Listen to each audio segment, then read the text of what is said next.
जब भी हम कोई नया डेयरी फार्म स्टार्ट करते हैं तो हमारा काम पहले ही दिन से मुश्किल हो जाता है अगर हम गलत तरीके से डेयरी शेड बना लेते हैं।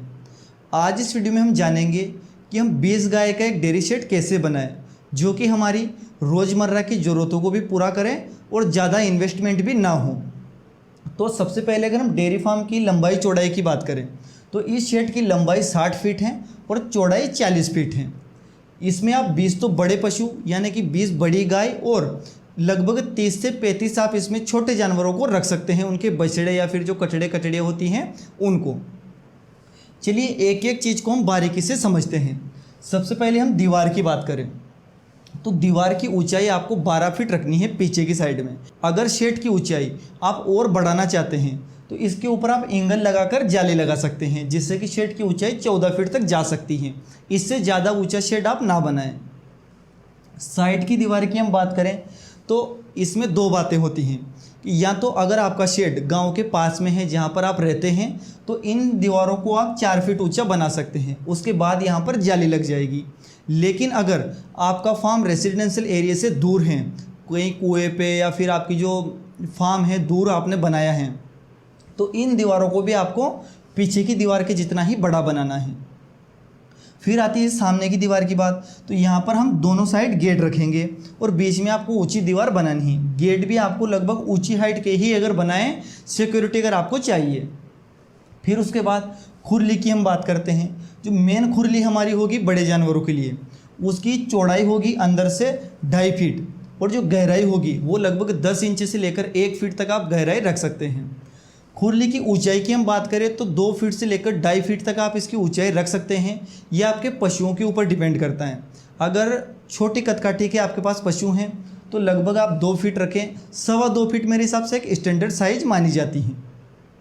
दोनों खुरलियों के बीच में आपको 3 फीट यहाँ पर गैप छोड़नी है जिससे कि इसमें आप अंदर जाकर दोनों खुरलियों में चारा डाल सकते हैं। ये हो गई खुरली की बात। अब खुरली में जो आप ये गोल गोल देख रहे हो ये है पानी पीने का जुगाड़, यानी कि जो ऑटोमेटिक सिस्टम आता है वो आप बना सकते हैं जिससे कि आपकी लेबर कॉस्ट जो है बिल्कुल कम हो जाएगी। बार बार आपको जानवरों को छोड़ने की ज़रूरत नहीं है, जानवर अपने आप से पानी पी लेता है। खूंटे की हम बात करें तो ये भी आजकल स्पेशल खूंटे बनाए जा रहे हैं जिसमें कि बिना लंबी रस्सी बांधे पशु अंदर चारा भी खा सकता है और आसानी से बैठ भी सकता है। इस तरह के आप खूंटे भी बना सकते हैं।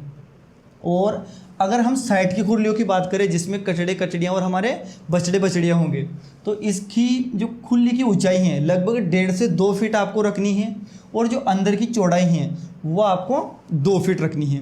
गहराई लगभग सेम आप 8 इंच से लेकर 10 इंच तक रख सकते हैं। उसके बाद खुरली से जो पशुओं के खड़े होने की जगह हैं छोटे कचड़ियों के लिए वो लगभग 6 फीट होगी। उसके बाद आपको 10 इंच चौड़ी एक नाली बनानी है जिसकी गहराई होगी 2 इंच और इसके जो कोने हैं वो लगभग आपको गोल करने हैं। और इसके बाद आपको वापस से 8 फीट जगह छोड़नी है पशुओं के लिए। फर्श की हम बात करें तो फर्श में अच्छा ढलान आप रखवाएं और फर्श को चिकना ना करके थोड़ा खुरदरा रखें जिससे कि पशुओं के पैर ना फिसलें। और इस साइड भी सेम ऐसा ही होगा, 8 फीट जगह छोड़कर एक नाली होगी, उसके बाद 6 फीट जगह होगी। फिर से सेम जो छोटी खुरली हैं वो इस साइड आप लोगों को बना देनी है। ये लगभग सारी बातें हमने कर ली हैं शेड के बारे में। उसके बाद ये 60 फीट के बाहर अगर आप भूसे का सिस्टम भी बनाना चाहते हैं, भूसा अगर आप बनाना चाहते हैं तो यहाँ पर आप बना सकते हैं। ये लगभग 40 बाई 10 का एरिया भूसे के लिए रखेंगे और उसके बाद इसका एक गेट बनाएंगे अंदर से जिसमें कि आपका लेबर रूम या फिर अगर आप खुद वहाँ पर रहते हैं तो वहाँ पर बैठकर आप अपने पशुओं के ऊपर नज़र रख सकते हैं। सोने के लिए भी आप इसको इस्तेमाल करेंगे। कोई पशु अगर प्रेग्नेंट है, ब्याने वाला है तो उनको इस जगह बांधकर आप उन पे आसानी से निगरानी रख सकते हैं। शेड की दिशा की हम बात करें तो लगभग आप इसकी जो एक स्टैंडर्ड होता है मानक वो होता है पूर्व से पश्चिम की साइड इसकी लंबाई होनी चाहिए। लेकिन ये आपकी जगह के ऊपर डिपेंड करता है। मान लीजिए कि आपके पास ऐसी जगह ही नहीं है जहाँ पर इसकी लंबाई आप पूर्व से पश्चिम में रख पाएँ तो आप अपने हिसाब से उत्तर दक्षिण में भी बना सकते हैं। लेकिन ध्यान रहे कि जो छोटी छोटी चीज़ें हैं उनका आप लोग ध्यान रखें जिससे कि रोज़मर्रा की जो लाइफ है उसमें कोई प्रॉब्लम फेस करने को ना मिले।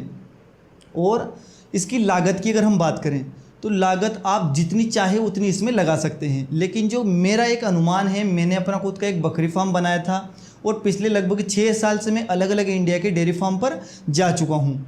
तो इसमें लागत जो लगेगी, आपकी मेन लागत लगेगी दीवार के ऊपर लगभग 2 लाख रुपए में आपकी दीवार कंप्लीट होगी। अगर पूरी दीवार आप बनाते हैं तो और ज़्यादा पैसे इसमें लग सकते हैं, और 2 लाख रुपए में लगभग आपका टीन शेड रेडी होगा।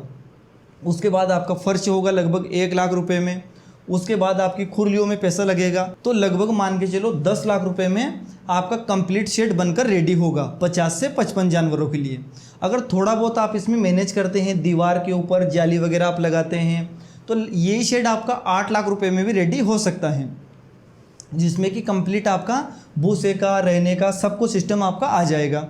और मेरा जो पर्सनल अगर एडवाइस आप मेरी लेना चाहें तो मैं ये बोलूँगा कि अगर आप डेयरी फार्मिंग में नए हैं, यानी कि पहले से आपके पास कोई फार्म या कोई पशु नहीं है, तो डेयरी शेड में बहुत ज़्यादा पैसा इन्वेस्ट ना करें। सबसे पहले कच्चा छप्पर का शेड बनाकर या फिर ऐसा शेड बनाएं कि आपको साल भर के बाद उसको बंद करना है, खोलना है, तो आप कम पैसा उसमें इन्वेस्ट करें। और जैसे जैसे आप सीख जाएंगे अपनी ज़रूरतों के हिसाब से आप एक डेयरी शेड कंप्लीट कर पाएंगे, जिससे कि आपका पैसा भी बचेगा।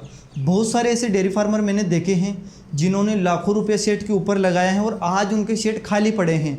लहसुन, प्याज, जो हमारी धान की फसल होती हैं, गेहूँ, ये उसमें भर रखे हैं।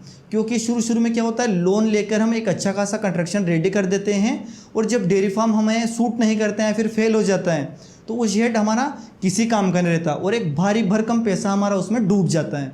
तो मुझे उम्मीद है आप लोगों को वीडियो पसंद आया होगा, जानकारी आप लोगों को अच्छी लगी होगी। अगर आप कोई अपना एक मैप बनवाना चाहते हैं तो दिए गए नंबर पर मेरे को व्हाट्सअप कर सकते हैं।